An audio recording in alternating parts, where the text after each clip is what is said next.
Bueno, en mi intervención voy a tratar, más que de proponer o de plantear elementos así que clarifiquen la situación, o orden hipótesis, quiero ofrecer preguntas, eso es lo que traigo fundamentalmente, elementos para que reflexionemos, para que repensemos todo este discurso que se ha impuesto y que vemos cotidianamente, incluso los conceptos, la idea que escuchamos, que leemos, que vemos en la televisión, vemos en la televisión, vemos en los periódicos, ¿ves? Respecto a la pacificación y a la democratización de la región. Eso, quiero señalar el carácter más bien limitado, estrecho, con que tiene verdaderamente este concepto de la pacificación. Eso por un lado. Quiero hacer también énfasis en la naturaleza o el carácter de la víctima de esta nueva entre comillas, violencia, que no por casualidad pertenecen en su gran mayoría al mismo sector que fue víctima de la violencia en los años 80. También quiero referirme así brevemente, pero a ver, por una grande pincelada de tratar de desarrollar estos temas, referirme al carácter y a la naturaleza de las Fuerzas Armadas. Preguntarnos, por ejemplo, si las Fuerzas Armadas y policiales centroamericanas, principalmente de El Salvador, de Honduras y de Guatemala, si son parte del problema o si también son parte de la solución. Ese es un planteamiento que quiero dejar ahí. También hablar un poco de la participación de los empresarios, trayendo a colación algunos casos que sonaron mucho hace pocos años, ¿verdad? Que estuvieron muy latentes en los periódicos, pero así como más bien como nota roja, pero después han pasado al olvido, han quedado así sin referencia. Bueno, y también al punto de esto, ver el papel de los medios en esta situación. Y por último, pues, nuevamente para cerrar, vuelvo a este discurso, señalando, enfatizando principalmente la interpretación que se ofrece, por ejemplo, en Nicaragua, sobre todo este periodo, el periodo revolucionario y el periodo postrevolucionario, incluso en los textos escolares de historia. Que es cómo se le está enseñando a la nueva generación este proceso que se vivió en los 80 y la realidad que se abrió a partir de los acuerdos de paz. Bueno, para entrar en materia, y me interesa también pues presentar o destacar este ambiente que se vive cotidianamente, que va más allá de la nota roja o del número de muertes. Y quiero permitirme aquí contar una anécdota, aprovechando también y siguiendo el carácter coloquial del evento, de la intervención de Mario. Tengo la fortuna de viajar por lo menos una o dos veces a la región y tener mucho contacto con ciudadanos de los distintos países. Entonces, siempre estoy escuchando historias, siempre anécdotas, ya sea de personas que han sido víctimas de la violencia o que testiguaron un hecho de violencia o de familiares de alguien que sufrió violencia. Pero la anécdota es la siguiente. O sea, en junio, hace 2 meses, me tocó viajar de San Salvador a Managua por vía terrestre. Y resulta que el autobús en el que iba tuvo un pequeño desperfecto mecánico y en medio de la nada, pues, en la carretera de Honduras, de todos los pasajeros nos bajamos y bueno, desde que nos bajamos y vemos que estábamos ahí casi rodeados de potreros, o sea, de campo, ya había una tensión así muy latente entre todos los pasajeros, había comerciantes, una señora, un grupo de predicadores evangélicos, y comenzaron a cuestionar eso porque es peligroso estar ahí, pero se mantenía la calma, ¿verdad? Nos sentamos ahí a la orilla de la carretera y a cambiar, a charlar así sobre cualquier cosa.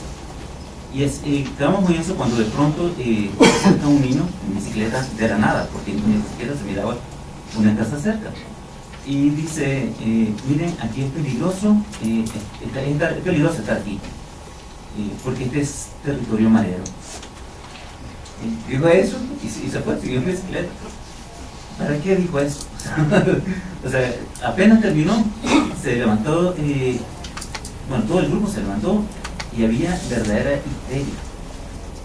Y comenzaron a hablar de historia de robo, de secuestro, de asaltos que se habían dado ahí.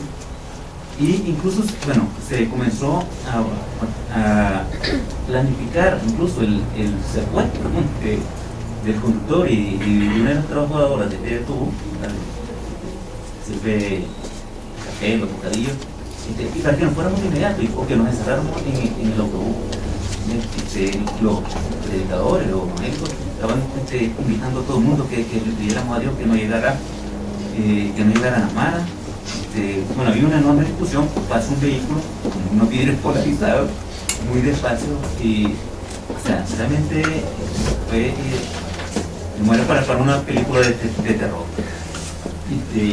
Quiero señalar esto porque realmente ese ambiente de tensión, de verdadero terror permanente, y muy poco se ve en nuestra. Se habla de los muertos, se habla de la violencia, pero hay un error cotidiano, un terror que lo sufren las madres de familia, las jóvenes adolescentes en El Salvador, en Guatemala, en la misma Honduras, y que voy a citar aquí un ejemplo de esto.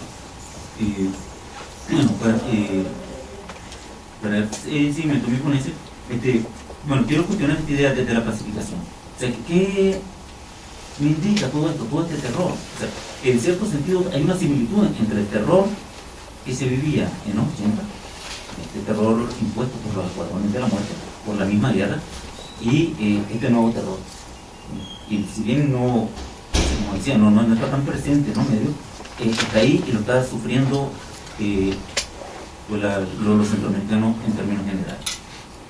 Y yo decía que hay un sentido estrecho, limitado de este concepto de la pacificación.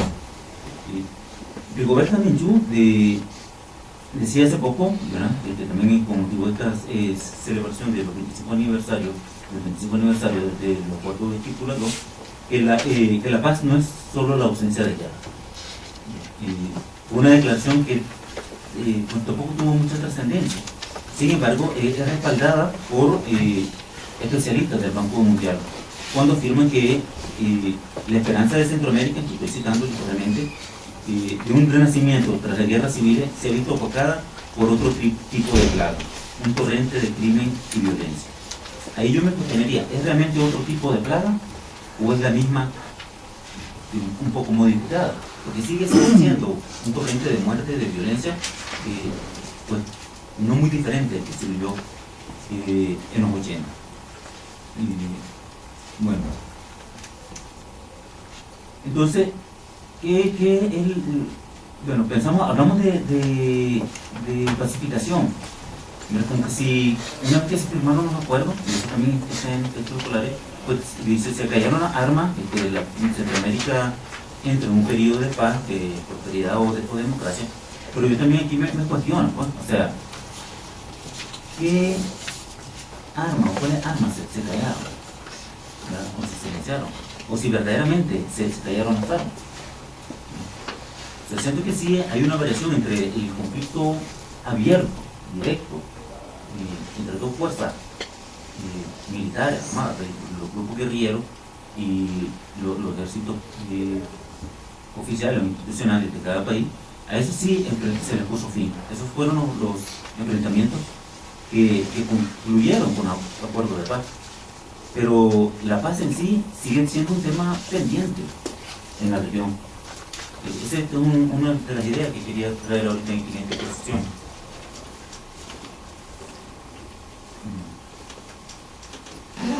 Y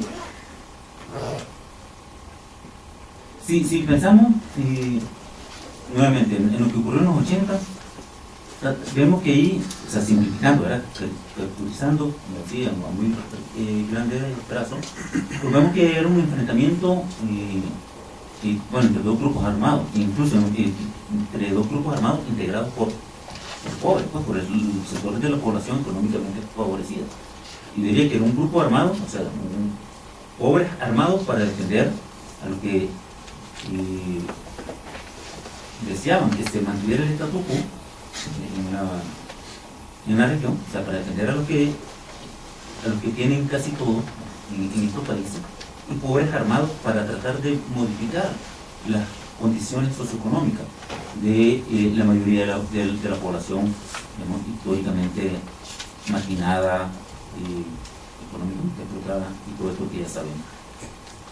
Ahora, en este nuevo periodo de violencia, nuevamente vemos que están estos mismos sectores, pero ahora es una guerra de pobres contra pobres desarmados. Si vemos la extracción social de la mayoría de las víctimas, como de los propios perpetradores de la violencia, pues corresponden al mismo sector de las clases populares o más empobrecidas de estos países. Entonces, ahí vuelvo a preguntar, bueno, ¿hasta qué punto es diferente esta violencia? Pues ahí yo retomo y me encanta este planteamiento que hace Cristina de ver la continuidad de estos fenómenos. Bueno, hay otra presunción que me gustaría cuestionar, y es esta de que también la violencia que se vive ahora es como un remanente o subproducto de la violencia que se vivió en los 80, en el sentido de que, bueno, quedaron las armas, como lo que, con la idea esta de que muchos de los que hicieron la guerra en los 80, pues de alguna manera continúan. Pero eso realmente no es así. O sea, los nuevos protagonistas, los protagonistas principales de los hechos de violencia, y actualmente, pues es una generación que no había nacido, o sea, en su mayoría no había nacido cuando estaba el conflicto de los años 80. Entonces, esto a mí me indica dos cosas, ¿no? Por un lado, que pone en cuestión nuevamente la idea de pacificación y por lo menos destaca o resalta las carencias de esta pacificación, pero también pone en cuestión o demuestra el caso, en mi opinión, de la educación para la paz y la democracia, ¿verdad?, que se propagó en la región después de la firma de los acuerdos de paz. O sea, todo un discurso eso de que las nuevas generaciones a partir de los 90 comienzan a ser educados en nuevos valores, en valores democráticos, en este aprecio a la paz, incluso para que aprendan a dirimir sus diferencias a través del diálogo y no por la vía armada como se estaba haciendo en los 80. Entonces todo ese discurso, todo este proyecto, o fue solo discurso, o si se trató de implementar, fracasó.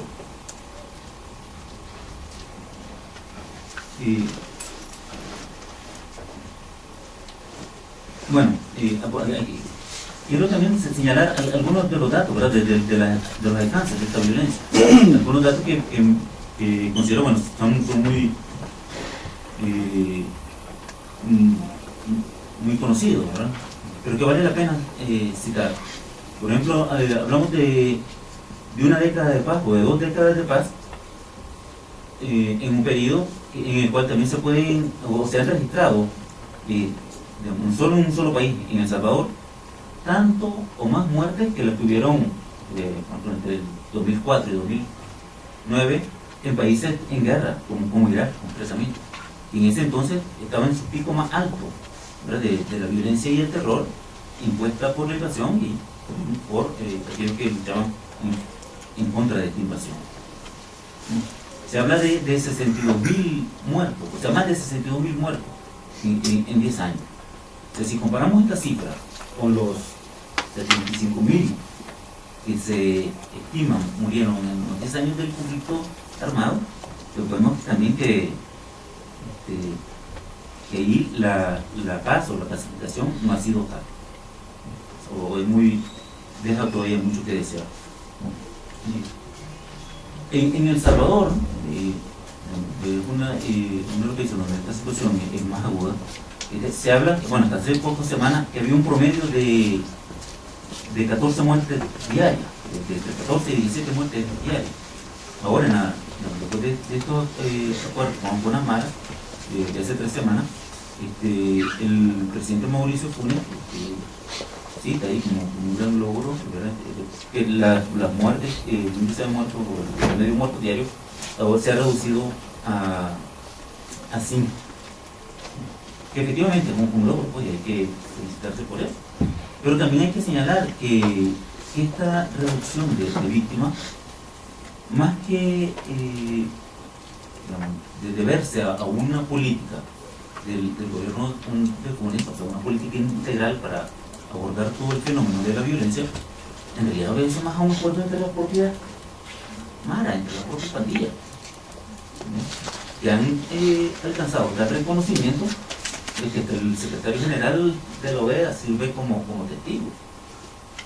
Y eso también pues, dice mucho de este fenómeno. Aquí yo señalaría también, bueno, sin ánimo de tratar de omitir las causas endógenas de la violencia, yo señalaría o estaría llamar la atención sobre el papel que debería jugar la comunidad internacional para la solución de esta nueva violencia.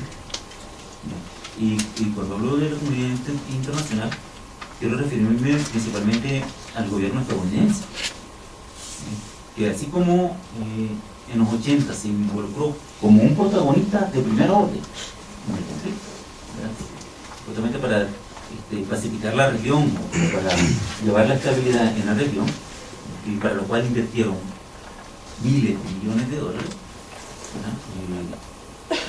nuevamente de una manera participen en la solución de esta nueva violencia. Aquí también quería hacer una pregunta, que no solo retórica, podrá resultar ingenua, pero la considero necesaria. Y es la siguiente. Yo me pregunto, ¿por qué ahora no se dan acalorados debates en el Congreso estadounidense para enfrentar esta renovada violencia? De la misma manera en que se discutía cómo enfrentar la amenaza comunista que pretendía robar la libertad y dominar a los centroamericanos en la década de los 80.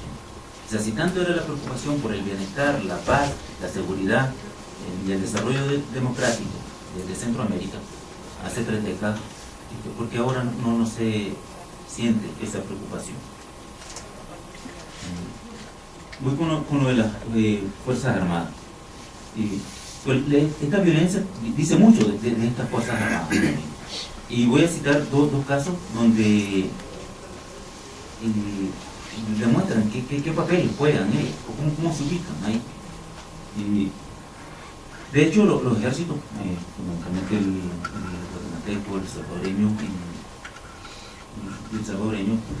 pues fueron muy eficientes, muy efectivos, pues para reprimir manifestaciones populares, para torturar subversivos o hacerlos desaparecer, para cazar civiles, pero ante esta violencia se muestran totalmente inútiles. O sea, no solo pueden combatirla, sino que mucho menos pueden prevenirla. Y esto habla del carácter de esa fuerza. O sea, ¿cuál es el papel? ¿Cuál es la filosofía militar y política de estos ejércitos? Siento que ahí, bueno, hubo un cambio de estrategia y de situación política, pero el cambio en la filosofía de las Fuerzas Armadas siento que en la práctica no ha llegado. Y voy a citar aquí dos casos que resonaron mucho hace algunos años, pero que, como decía, nuevamente pues, han quedado en el olvido. Uno de ellos es el asesinato de 3 diputados salvadoreños, involucrados en el narcotráfico, involucrados en el lavado de dinero, que fueron asesinados por 5 miembros de la Policía Nacional Civil de Guatemala, y los organismos creados después de los acuerdos de paz. Elementos que también estaban involucrados también en el narcotráfico. O sea, una vez que se capturan a estos elementos, se les entregan al ejército para que los custodie.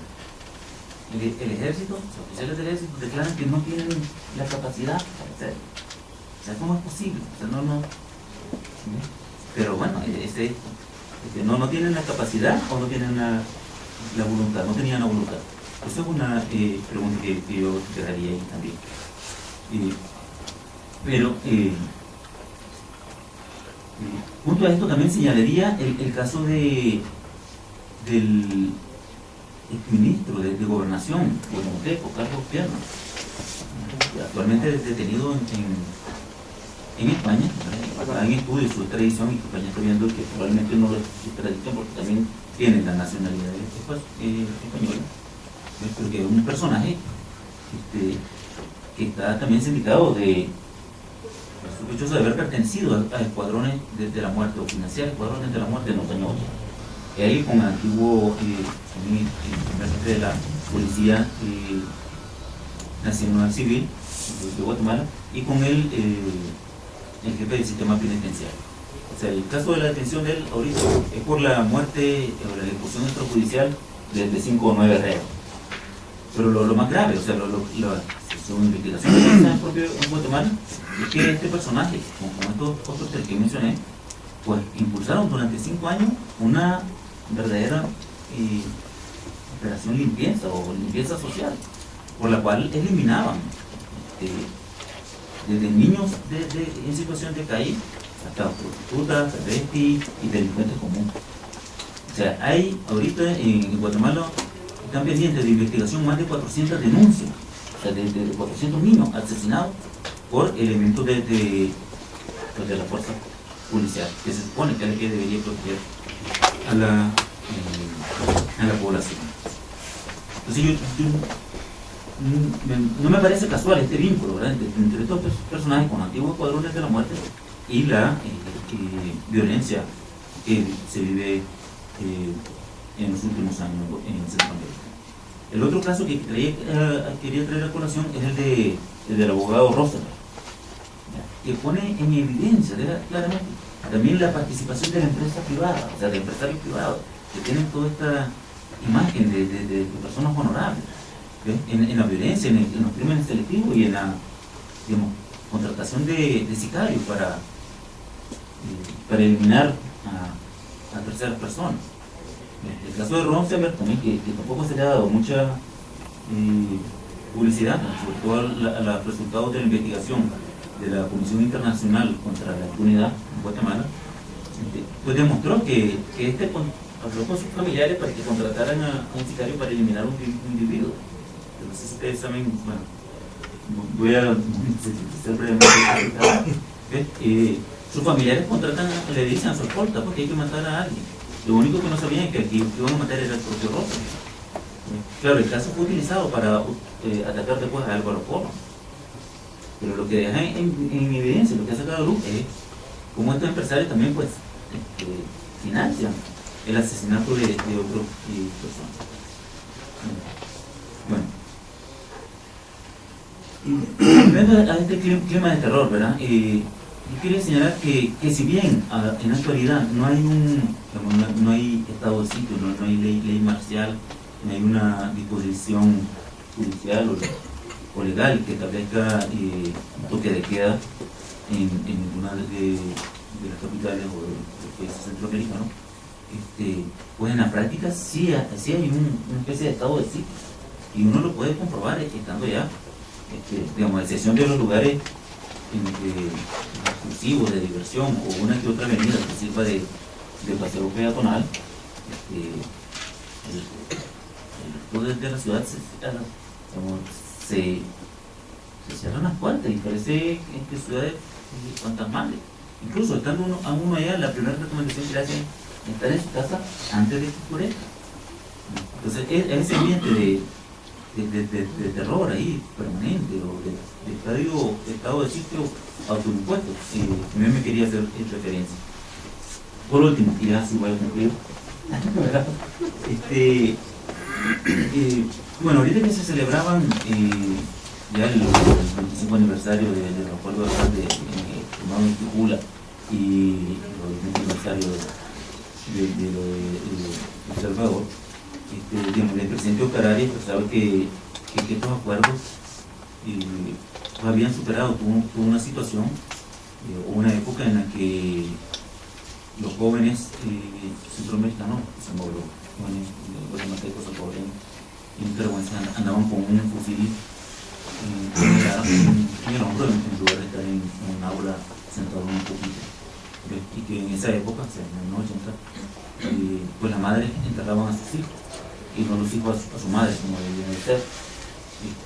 Pues esta declaración que se originalmente de los acuerdos, como respaldo, se inserta en todo este discurso, en toda esta interpretación que se ha hecho, ¿verdad?, de los primeros acuerdos, y y de este periodo posterior a los 90 como una época de pacificación, pues también omite que antes del estallido del conflicto, antes de la guerra, muchas madres enterraban a sus hijos. O sea, si vemos las tasas de mortalidad infantil, sobre todo en las áreas rurales o en las zonas urbanas más pobres, o sea, anda en los años 60 casi del 40%, 40 por 1000 niños nacidos. Y esa realidad no cambió en los 80. Entonces, y si bien en los 80 las madres enterraban a sus hijos jóvenes que no van combatiendo en uno u otro lado, pues en la actualidad siguen enterrando a sus hijos, otras madres, que son pues, las víctimas de esta violencia cotidiana que se encuentra encima de todo este discurso. Entonces, para concluir, yo diría que parece que aún no se termina de entender que en Centroamérica pues siguen existiendo estructuras económicas y sociales y inmorales e inhumanas, ¿ya? Y que mientras estas se mantengan incólumes, como quedaron, incluso después de la firma del acuerdo de paz, pues, la violencia va a seguir a la orden del día.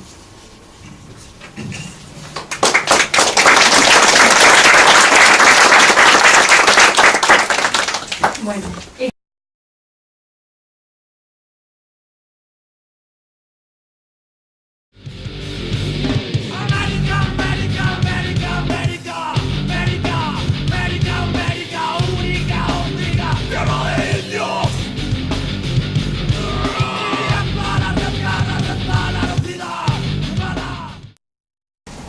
bueno, en mi intervención voy a tratar más que de proponer o de plantear elementos así que clarifiquen la situación o que aborden hipótesis.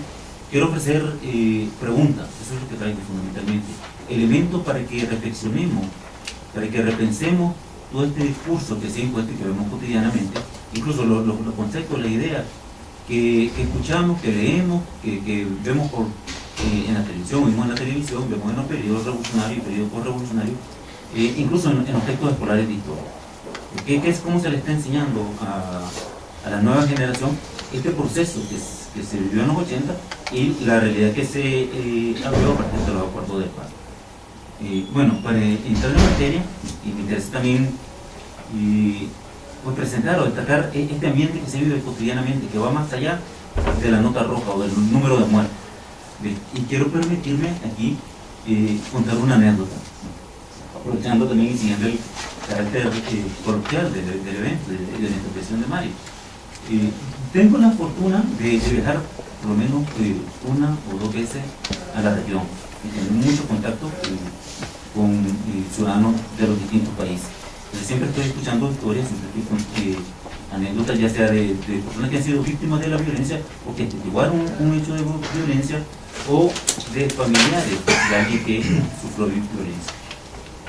Pero la anécdota es la siguiente. O sea, en junio, hace 2 meses, me tocó viajar de San Salvador a Managua por vía terrestre.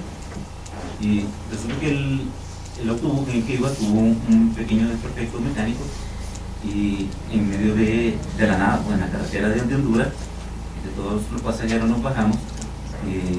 Y bueno, desde que nos bajamos y vemos que estábamos ahí casi rodeados de potreros, o sea, de campo, ya había una tensión así muy latente entre todos los pasajeros. Habían comerciantes, una señora, un grupo de predicadores evangélicos, y comenzaron a cuestionar eso, porque es peligroso estar ahí, pero se mantenía la calma, y policiales centroamericanas, principalmente de El Salvador, de Honduras y de Guatemala, si son parte del problema o si también son parte de la solución. Ese es un planteamiento que quiero dejar ahí. También hablar un poco de la participación de los empresarios, trayendo a colación algunos casos que sonaron mucho hace pocos años, ¿verdad?, que estuvieron muy latentes en los periódicos, pero así como más bien como nota roja, pero después han pasado al olvido, han quedado así sin nueva referencia.